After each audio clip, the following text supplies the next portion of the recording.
It's 6:31. Let me just go because I have to take attendance now. So, everybody, I've seen most of you. So let me just see. Is Frank here? Frank Carbone here? Is Tish here? Joel Goldstein, are you with us? Mary? Yes, Joe Goldstein. Joe Joel, thank Goldstein, you. can you hear me? I didn't see you. Now you're marked. Uh-huh. Thank you. Yep. Mary here, Dominic. Jan, are you with us? Bella, are you with us? Roger? Fabian? Emma? Okay, if they join the meeting as we come on, I'll mark them present. Everybody else, Keith, I got you. I got Sante. I got Paul. I got Katie. I got Steve. I got Trish and myself. So I got everybody I should have. Bill, did you just call me Trish? Did I say Trish? Trina, I'm sorry, pal. Okay, Mary, are you ready? So we have an agenda item. Yeah. It is the design for Berry Playground. The floor is yours. Thanks. So Jerome Thompson is here from our capital team. And Rachel Kramer is also here from our capital team. Jerome, I'm gonna to give the floor to you. Jerome is the designer for this project. So he was at the scoping meeting that we held in June. And he's been delving into this. And so you'll see the results of his work and Rachel's work. Great. So I'll just share my screen now.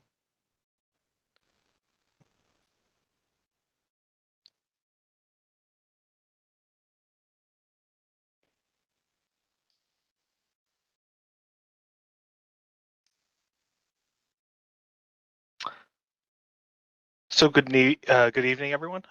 Again, like you said, I'm Jerome Thompson from Design Capital.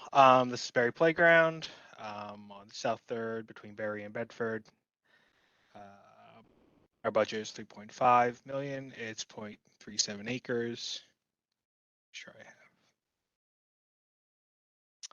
So the goals of it, it's an older park, and we want to look to replace the aging play equipment, the sports courts, upgrade play capacity, improve security, and enhance the environmental amenities of the site.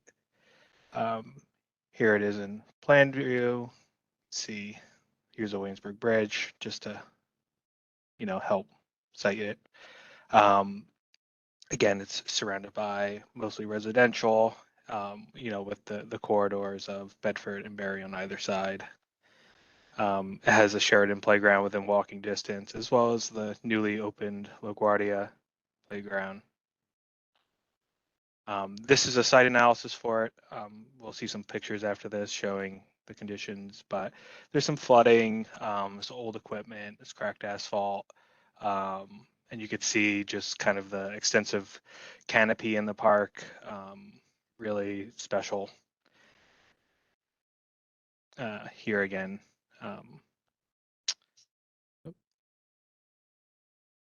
So this is that flooding condition I mentioned. There's a drain there. It's just silted over. It'll need to be kind of cleared out. You can see the basketball court as well has seen better days. Here's the play equipment with the large flagpole in the middle that we'll be removing and replacing with a smaller one, more fitting to the playground. You can see the older play equipment, but very heavily used Love Park swing set looking towards the back, with the basketball courts in the background. With the foreground, you get to see kind of the older safety surface and play equipment that's well loved and used, as well as the bear statue, the Berry Playground bear, which the community does love greatly and will be keeping. As well as you can see the street condition with the fence as it is now. We'll be lowering that to improve safety. But sort of from our community input, we had a really good turnout. There's a lot of real interested parties from either the schools that are directly adjacent to it on the corner of Bedford and South Third, or nearby, just people that live in the community. But it was a heavy turnout. And so part of the things that we really wanted to maintain was like the trees. We wanted to increase seating. We wanted to increase the play value in the park. Move from just the lower age groups, but also include more of a 5 through 12 as well, because currently I think it skews younger, based solely on kind of the way the play equipment is set up now. We want to improve the water feature, and then just kind of overall space upgrades, like improving lighting, dealing with rodents, and as well as improving like the security with like the fencing and stuff in the corners. And this is the schematic. You guys can't see that bar up top, right? That's just on mine, right? Or there, it went away. Okay. But here's a schematic. As I said, we'll be lowering the fence, removing the flagpole here, and then we'll have a sort of seating area, game table area, which will be sort of a new addition to this space, because as it exists now, it's either you're in the playground or you're in the basketball courts. Now there will be kind of a nicer space where along the street, people that just want to sit in the park without being directly in the other spaces they now have room for it. We'll be also moving the swing set to the back. The bear will just kind of be shifting a little bit over, but staying in the corner here in the planted area. And we'll be adding all new accessible play equipment with at-grade features, as well as ramping up, as we'll see. And here's that play equipment. You see it's accessible with the ramping. There's at-grade play too, and it sort of allows for more engagement from a more varied age group as well.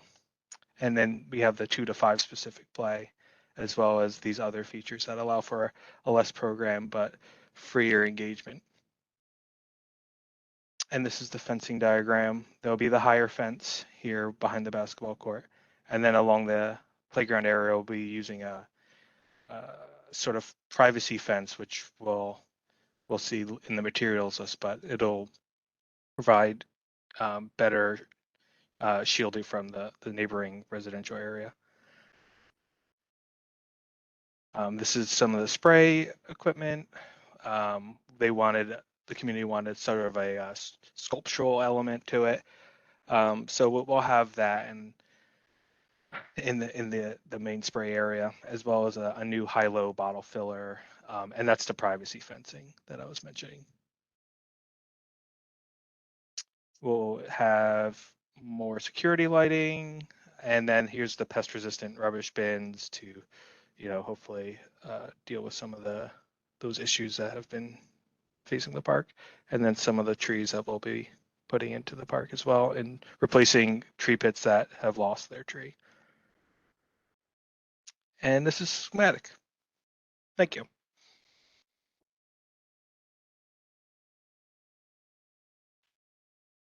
Okay, that's it? Yep. All right. So as we always do, we'll take questions from our board members and committee members. I'm just curious, was there a spray feature in this park before, or is that going to be new? There was. It was good. Yeah, it was a little a little feature. It was, if we look at the original plan, it was right in a strawberry. Yeah, right here. Okay. Did the community ask for anything? I mean, in our parks, a lot of times they're looking for like skate parks or anything. Did they ask for any of that? No, I think there was a lot of interest in the features I have now. A big showing in the community input meeting was for kids and the like. Okay. So there was a lot of interest in like kind of the nuts and bolts of what they wanted from their play features. They wanted clumping features so different groups could use it at the same time. And in terms of the spray feature, again, they wanted something that they could be used year round too. So the sculptural element allows for like a feature for them to run around in, that sort of thing. But people showed up for the basketball courts. And there was some interest in, using the park in the kind of just a gathering sense, like being able to like be in the park and without any specific like playground or basketball programming. If anybody, I'm like can't see anybody's hands up. So if committee members want to join in, if you have any questions. Did the basketball court change sizes when you added, change in size when you added the seating behind it? Yeah, it's so we're still looking at it being a full-size standard court, Okay. but it's smaller than what exists there now, which has it going. You know, it creates this kind of little weird space in here, but you know, within the full size, our park standards of full-size courts, we're able to find the smaller court. That's great. And I have another question about, you're adding trees. Are you adding plantings too? No, it'll be mostly a tree planting. And then, so as this is here, it's so shady in these areas and subject to, you know, kind of children running through. So plantings would have a real hard time in there. So we'll be continuing to keep them mulch beds because we want to keep the permeability of the park. It's very important to keep that in, you know, in terms of green infrastructure. So we'll be actually increasing it by 3%. So part of that is like keeping these as just mulch pits. And with the new trees, do you have a way of irrigating them? So that we've had problems when you look at 50 Kent, where things were planted, but there wasn't a way to keep the new plantings weeded or watered, and there were problems. And I'm just wondering if you're going to the trouble to put new trees in, it would be great to know that they will be watered. Yeah, there's gonna be no specific irrigation for these, but there'll be our New York hardy street trees, you know, those special kind of trees that can survive the survive, you know, hardship. But so in terms of that too, like the tree down here, the tree pit will be expanding, so having greater access to more media down in those areas will allow for it to survive. A lot of the issues the street trees have in the city is when they're sort of confined to a little pit and they don't have access to like water. But when they're in the larger pits, there's better opportunities for their survival. I just wanted to add to that we can also add a ground hydrant so that there can be a way that a hose can be connected. That's something we typically add to playgrounds. That would be great. But the design looks great. Thank you. Hey, Bill. I had a couple of Questions. I can't see hands. So if you want committee members, just say who you are, then you can ask any question you want. All right, this is Steve Chesler. Yeah, thanks for the presentation, and I'm glad to hear the bear made the cut. I know we've lost some playground animals over the years, so. Yeah, can you talk a little more about the security element? That was one of the, I guess, most mentioned priorities, I guess, in the scoping. Like what were the concerns, and then what were the remedy for that? Sure. So like with a lot of security, obviously visibility plays a big role in it. So kind of keeping with our Parks Without Borders, we'll be lowering the fences, which will draw in more eyes from the street. And you'll have clearer sight lines to all areas of the park, as well as we're expanding the security lighting. Right now there are 2 light fixtures, but we'll be adding 3. We'll have upgraded the 2 there and adding another one. Yeah, are there any issues like with problematic activities in the playground, like with drug usage or? My understanding of the particular issues, not necessarily in the playground, but I think maybe on July 4th, I believe they closed the park down because the way people use it during that specific day. Right. So there will be gates on the park, so it can be closed. Right. As it is now. And I guess part of looking at any security issues, you know, separating the spaces, the entrance is moving to here. I guess I didn't mention this earlier. The existing entrance is right here. So we'll be shifting the entrance over to the basketball court side. So to further sort of enclose the play area and make it its own separate space, just kind of, it Right. was a parent concern. Right. And then in terms of security as well, it was very important to me to open up this fence area, because currently this fence comes all the way down Mhm. through the middle, and that I don't. It's not great to have that sort of, you can get trapped in a corner here. Now there's more. If you're in this side of the park, you can move through it freely. And Right. Sounds good. Okay. And this last thing is, in terms of how do you arrive at the color palette that you chose? It's mostly like kind of green and orange. Is that kind of where you're going? So there's two color palettes we're Mhm. looking at. The sort of the basketball color palette, the orange has like a nice pop to it, I think, along the ground plane. So I like that in terms of kind of creating more of a vibrant, when you're looking at it from the street, like a Mhm. vibrant appeal. And we can look at the play equipment. The renderings don't have colors, but this color will be along these peaks here. And like, what was important for me as a designer was kind of creating this sort of misty, shady, kind of mountainy feel, because a lot of the community input, parents were sharing all their kids' particular nicknames for the park. So it was like Leafy Park, or Shady Park, but like not that kind of shady, but like Shady Park. I know what you And mean. so Yeah. well, it's just how they specified. And so just kind of keeping that sort of design was I see. important for that. All right. I was just saying, hey, hope we're keeping it fun, right? So, Yeah, okay. want But the overall, good yeah, street right. appeal. And Right. Overall, Bill, but I like the design. That's really, I'm happy for the neighborhood that they're getting this makeover. So,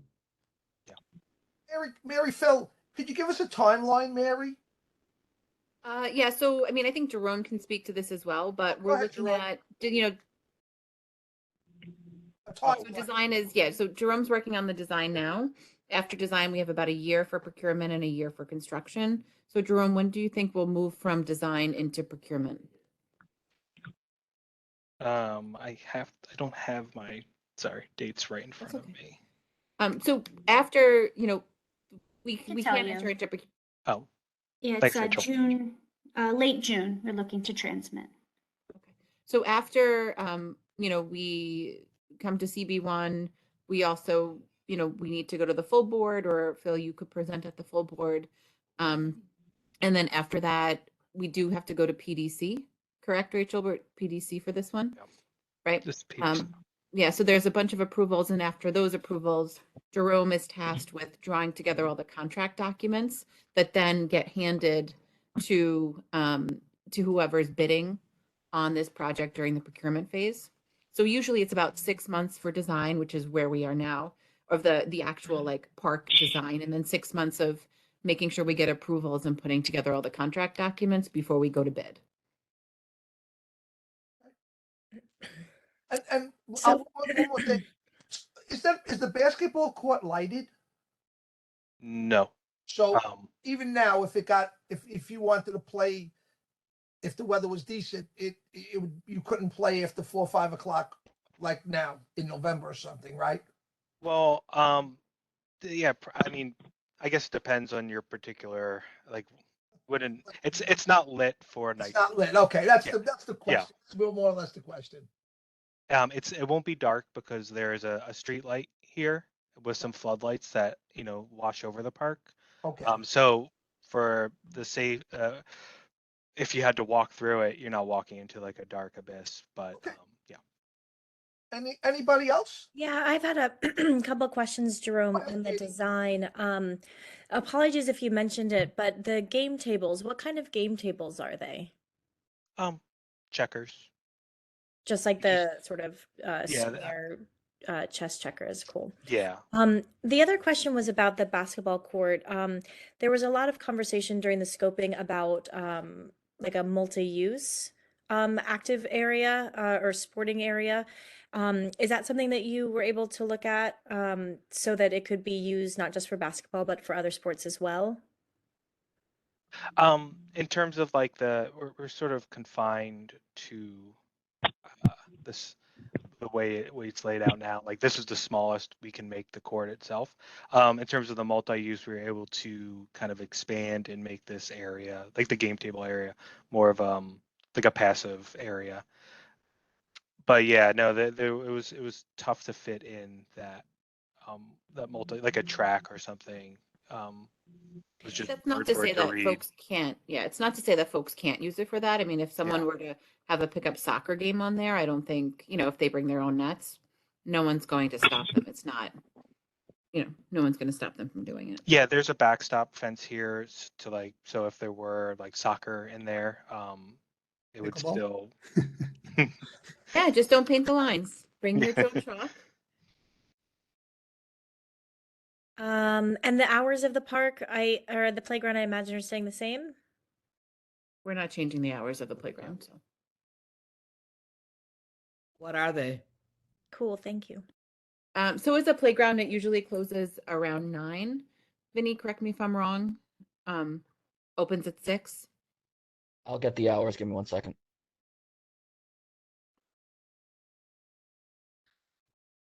I'm coming on late, so you may have said things. I just wanted to make sure that in the playground that there's handicap. We've been bringing up for a while the issue of the handicap swings and other things, and to make sure that we're not ignoring those issues. So the playground is accessible, Jan. Yes, and there will You be can get to the accessible playground, but swings can too. you have the handicap swing? I mean, you've Deborah Benders Yes. from Cooper Park. Other people have been bringing up now for quite a while, for years actually, the need for swings that a wheelchair can go on. It's not accessible if wheelchairs can't do something, and people can't do things. And they did. You see me with a thing around my neck. This is a person that just fell from a zip lining, so I've just come out of the hospital, so I may sound a little, I'm not as coherent about this, but I can pull that all together from Deborah and other people that have been bringing up these issues about the swings and different areas in the park that can be more accessible. So, Jan, unfortunately, the wheelchair accessible swing that Deborah Benders had sent to us, it does take up a large space, but it wasn't. I think it's ASTM approved. Rachel, is that the right acronym to use for? Yeah, it's ASTM, and then yeah, so it has to go through our safety protocols. Maybe it needs to be looked at, but at the moment we have a handicap accessible chair, but it's for children, and the child has to be lifted into the chair, but it's secure. It has a harness. It's our standard park accessible swing, so that'll be included in this park. But since this is a big issue, can you please put this in writing, what you're now saying, because it's been going on for years about having this wheelchair accessible where people don't have to lift somebody into it. And I'm really not an expert, so put it in writing and let Deborah and the other women that have been bringing these things up look at it. Yeah, Jan, and I met with Deborah a few years ago with our accessibility coordinator in Cooper Park to talk about this, and we'll meet with her again. I'm happy to. Yes, we'll have the conversation. it's coming up at every women's committee meeting again too. So Okay. please, and we have a long way to go to make things really accessible. Right. And, No, I and hope, yeah. if there's something that would work, then we're happy to take a look at it. Unfortunately, the model that we saw was not going to work in that particular case, but we'll keep looking and we'll keep digging and we'll But talk I'm to our sure people accessibility now have coordinator. come up with something. And I don't know about the for women being able to reach the poles and exercise. I don't know if that's relevant for this discussion. So that's why I said I can't hardly see the map that you have, though it looks beautiful. Thank you. We did not put adult fitness equipment in this park. So that's what I was asking. Okay. Yeah. I see somebody's hands up.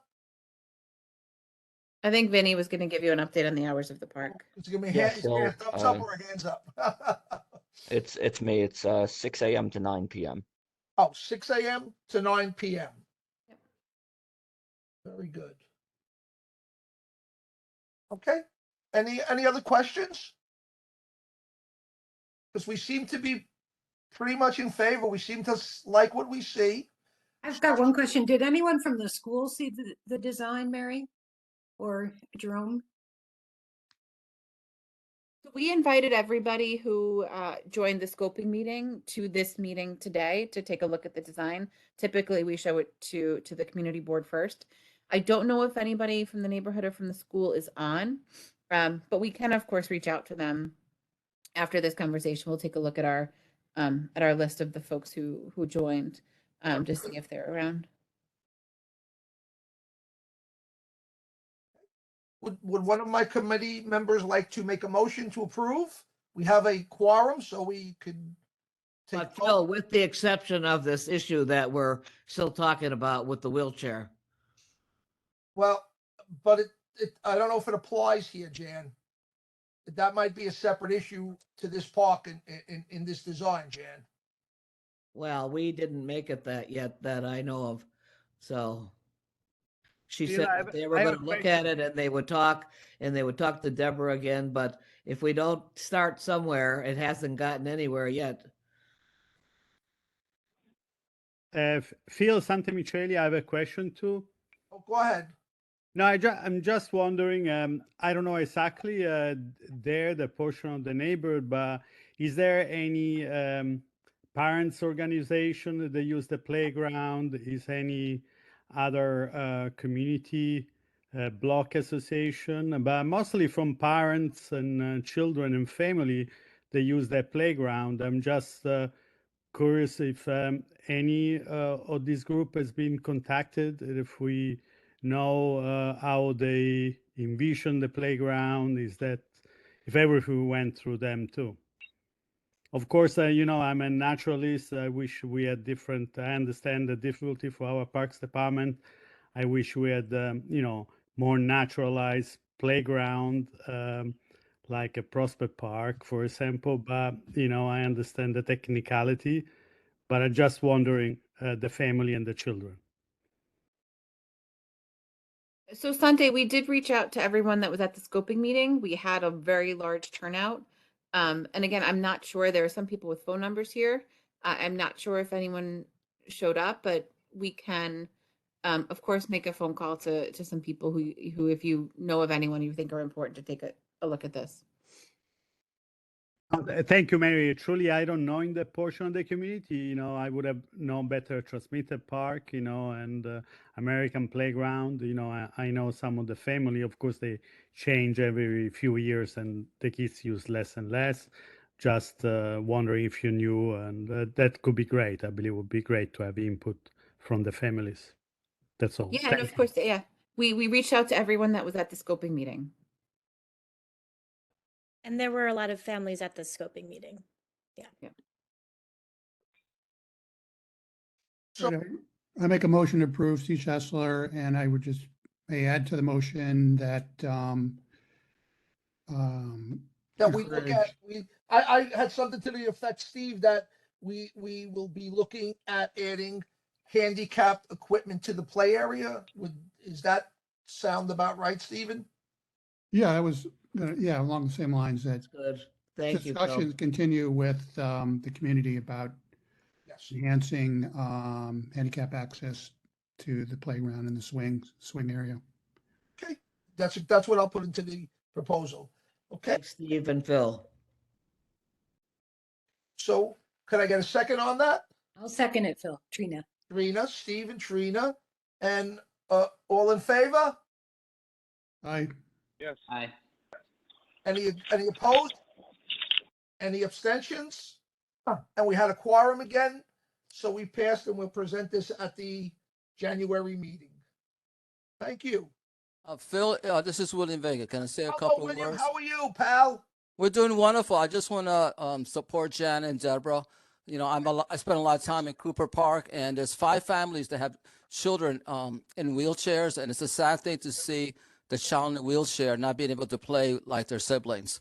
And that's a real thing. It's not hypothetical. It's real. I know of 5 families. Thank you. You're right. We are looking into it, and we'll keep the issue alive. And Mary, can you check in with the school, whoever would be the proper people with the school right there, and just show Yeah, it to of them course. before the community board meeting, before we vote? Yeah, does anyone know when the schools are on break? Oh, that's true. I have some time, though. It's Not have at least 2 until the weeks. 24th, Wow. the week between Christmas and New Year. Yeah, the 24th is a Saturday, right? So they're in session for the next week or two. Great. Yeah, Christmas that is Friday, yeah. Is a Sunday. Yeah, Usually for they sure, I'll work check. from that 26th to like the 2nd, I believe, 2nd or 3rd. But we'll Great. have to check.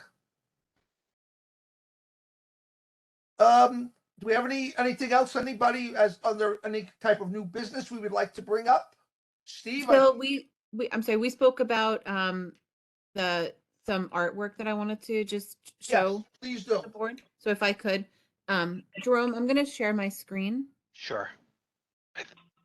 So we had so we talked a little bit about the artwork that went into McCarran Park. Around the same time, we were approached by a local artist whose name is Ryan Delicagna, who wanted to put a piece of art in Greenpoint Playground, just outside the comfort station, sort of where that triangle is, where Commercial and DuPont meet. I did, before I show you what it is, I did speak to Laura Hoffman. As many of you know, she's very active at Newtown Barge. She's was Barge Park Pals, and she's been a great friend in the neighborhood and a wealth of information. So I did talk to her, and she thought the concept was amusing, but she gave her blessing. So it's a bronze sculpture. Let me share this with you. This is the what was sent to us. So the name of it is Wee Wee the Dookie, and it's a bronze sculpture. It's going to go, as you can see, sort of right in front of the playground. And it is a bronze cast of a poop emoji. Here it is, a larger image of it. Ryan said he went to the playground and he met with some families, and they all thought that this was kind of a cute, amusing concept. It'll be there for maybe just about 2 or 3 months. But I just wanted to bring this to your attention and let you know about it. So it's before we not put the it in. pooping animal, it's just the poop? It's just the poop, right? So that's the bull from the Wall Street Bull, right? It would just be this guy. It's a traveling. What's the artist statement for this? Is it like a statement on poop on the Not really. sidewalk, or It's just is it a just life-size funny, or- sculpture interpretation. It's not, I don't think he's really going for anything here. It's just something that he thought would be fun.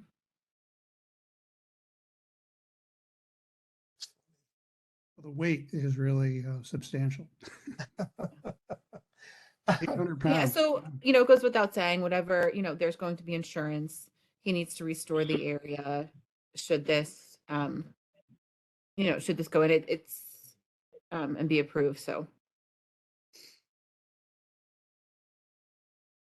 I think it'll be very engaging. Yeah. I think there'll be a lot of talk about it. Yeah. So I just wanted to share that with you guys before we put that in. Bill, I have an announcement. Go ahead, Stephen. Yeah, I saw this on social media, but the building at 110 Kent Avenue that's, surrounded by Marsha P. Johnson State Park, that was formerly a Biba event space. Yes. They have an entity coming in and opening up a restaurant event space there, I think French themed, Mediterranean.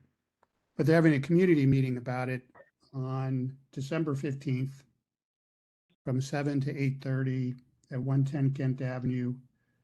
And there is an says you should RSVP. There's an email and a phone number. I don't know if I could email it to the board. Yeah, I would do that, Steve. That's a good idea. Then folks can But- Steve, I'm sorry to interrupt you. We're still having trouble with our email. We're not Oh. able to send out mass emails. I'm still working with Do It to get this resolved. Okay. Okay. Thank you. Phil, could I ask a Also, question? Steve, to clarify, because they came to the SLA review meeting, they pass some business card, but it's also an event space, so it's not just a restaurant. So, What is that? I did said restaurant and event space. oh, an event. Sorry, I didn't hear that. Okay, thank you, Steve. Yep. Paul, go ahead. I saw you had your hand up, Paul. Yeah, I had two questions from the Cooper Park community. I was wondering if someone could address. Go ahead, buddy. One, wondering how it's going with the rat extermination project at Cooper. If if Parks feels like they're making any headway, and two, just wanted to express a concern about the continued delayed schedule for the refurbishment of the comfort station, and maybe try to understand why that keeps getting pushed back. I think the latest I saw, it was maybe spring 2023 or maybe fall 2023 starting, but this community has been sort of expecting it for the past 4 or 5 years, I think, at least. So I was just wondering if we could get any additional information about those kind of delays. I don't know if that would be a question for Mary or Vinny. Yeah, for both of us, I think we can, Vinny can talk a little bit about the rat mitigation, but, when we received an email, I think it was from you, Paul, forgive me if I'm wrong, but, there was a question about the rats in the park. Our exterminator went there almost the next day. And she looked at the area, she did see the rat holes there, and she's, Vinny, do you know if she started the mitigation and she started baiting there? Yeah, she's begun some initial work. Paul, the real area where we're seeing persistent activity is the barbecue area, primarily because the staff there will move the cans out of the barbecue area, and then people will move them back because they need them closer to the amenity. We're workshopping a couple of solutions to that. I'm not sure which way we're going to go yet, be it construction of a pen or something else. I don't know what it's going to be. But we're trying to get the garbage away from that area, but people like having the can right next to the table, which is understandable. But I also think it's a problem that's going to remedy itself for a few months here, in short order, because it's about to be too cold to barbecue. So, And so some of the other Yeah, things that we were also doing was, clearing out some of the brush. We're doing this in other parks as well. Like we've done this in Transmitter Park along with the help of the Friends of Transmitter Park, clearing out brush so there's easy access to the rodent holes, so we can bait them and then collapse them and monitor it to see how quickly they're coming back or if they're coming back at all. But the barbecue area is one of the hot spots there. So, one of the other things that we're looking into is just very costly, is just, purchasing rodent resistant garbage cans, and trying to find out if we can get those into the park as well as a way to help mitigate the rodents there. Okay. The problem we're having in a lot of parks right now, and we're on top of it. We did hire a second exterminator for the borough, which is also really helpful. So that Diana, who's amazing, has someone that she can actively work with. So she can literally be in two places at one time. Steve, hold on. Maggie's got her hand up. But Mary, I want to ask a question because this seems to be a recurring problem. Are those rat garbage cans that expensive? Yes, They're very expensive. very expensive, huh? Yeah. And you need, I don't know how many garbage cans, we're doing a garbage can study. I don't know how many exactly are in Transmitter Park, but I'm sorry, and at Cooper Park. But it's just a matter of, making sure that we have things that aren't as accessible to the rats. So people dropping garbage on the ground isn't helpful. At Cooper, we're lucky because we have some really great folks who are working there and help us to keep the garbage away. But they're there 5 days a week. They can't monitor and do everything. All right, Maggie, go ahead. You had your hand up. Yeah, hi. I'm sorry. Paul, the second part of your question was about the comfort station. And I apologize. I do know it keeps getting pushed. It's spring 2023 now. I'll reach out to our team to see if they can tell me exactly what's going on, and I'll get back to you. Okay, thank you. Mhm. Hi, Sorry. thank you. I live across Cooper Park, and I could say that the rat problem has spilled over to beyond the barbecue area. I think that's where the epicenter of it is, but it's really in like the whole entire perimeter of the park and at the streets adjacent to the park. I live on Sharon Street. Rats, they in the wintertime, they leave the park and they go live in our cars, and multiple people on our block have reported cars chewing up the cables, rats chewing up the cables inside the car. That happened to me a couple of years ago. I ended up paying like $1,500 to repair it. It's also problematic around the park, like on in the tree stumps, in the tree pits. So really, just anywhere you walk around, we could do like a tour of the rat burrows, and it's getting really bad. I noticed that there are plenty of trash cans, but not a lot or not enough removal of the trash. So even if they get filled up and then they sit there for maybe an entire week over the summer during the highest use time. I'm not sure what the trash pickup schedule is in Cooper Park. Trash is picked up daily from all of our parks. I'm not sure, in the summer why trash was sitting in bins, because we do have park workers who are in the park daily. But we'll take a look at that, and we'll get on top of it. We'll get a little bit better about trash collection. Yeah, sometimes the trash is bagged up and put to the curb by our lovely park staff. I know they work very hard, but then it's just not collected. Okay, so you're not talking about in trash cans. You're talking about trash that is collected and put to the side. I see both situations, but even if it is collected, I would see like the same pile of trash that I could identify for several days. And then the trash cans are always overflowing anyway. So Okay. yes to both. Okay. Steve, let William, and then you could go. Okay, Steve, go ahead, William. Thank you. I just want to support Paul and Mary. The rats are not just in the barbecue area. I see them walking across the street in Sharon and Olive and Masbeck, and especially from the old Greenpoint Hospital. I see them coming now doing, crossing the street. So it is all over the place, and they're on burrows on the sidewalk tree pits. So it's not just a barbecue area. Thank you. And before you go, Steve, I will say, I got to think once they start the Greenpoint Hospital project, that could only expand. They'll be running all over the place after that. So It's going to get worse. it's going to get worse before it gets better. So I'm sorry to say that, but that's a possibility. Go ahead, Steve. Thanks, Phil. Yeah, I just wanted to bring up what we covered in the Environmental Protection Committee meeting recently. U.S. Army Corps of Engineers is put out a plan to install all this storm risk management infrastructure throughout the New York harbor area. And one targeted spot is Newtown Creek, and then the shorelines that that are connected to it, including Greenpoint.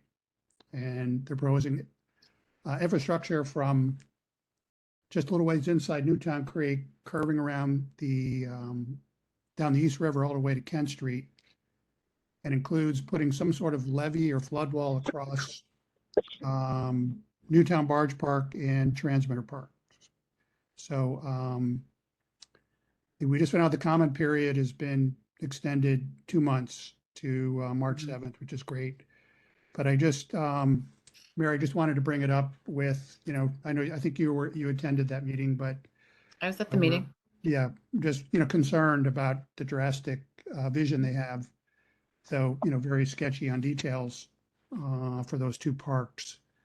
And I'm wondering if they're maybe using outdated data, because, Newtown Barge, has a berm built into it, and it's kind of raised up, and the developments that are building waterfront public access areas have done the same thing. So, but I just wondering, if you, if if, Parks Department is discussing this in relation to Greenpoint and then beyond.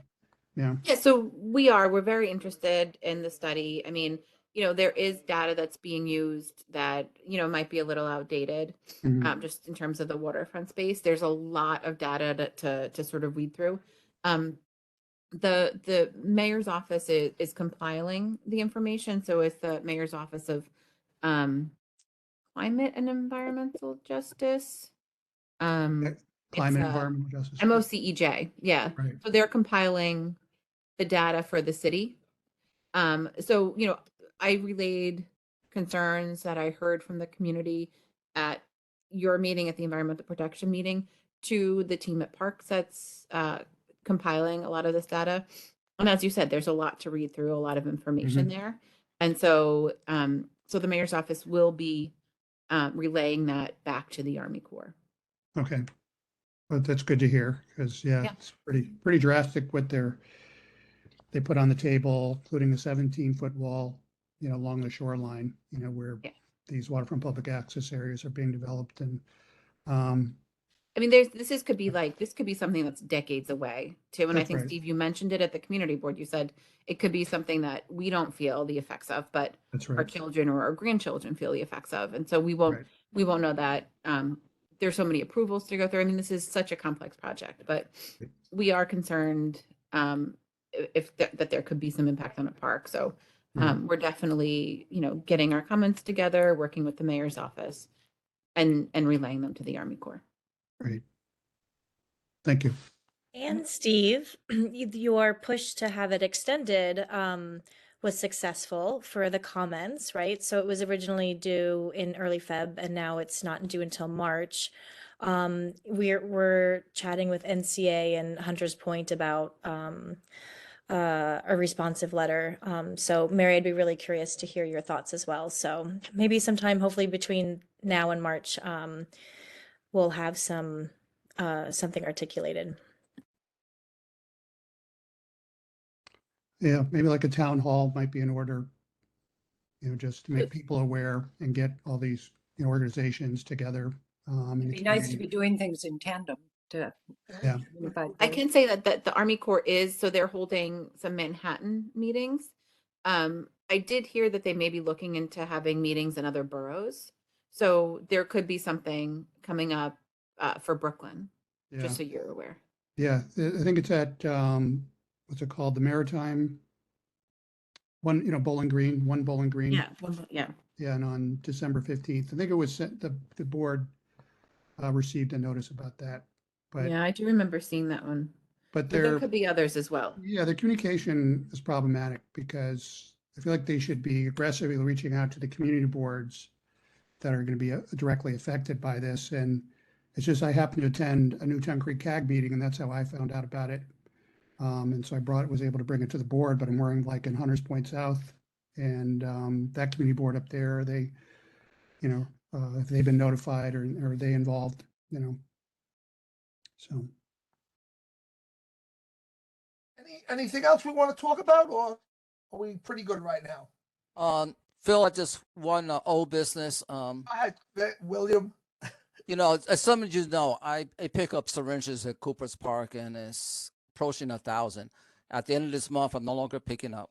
I report to Vincent and other people what I pick up. I haven't been reporting on Fridays where individuals who are self-medicating give to me in person. I'm stopping that too.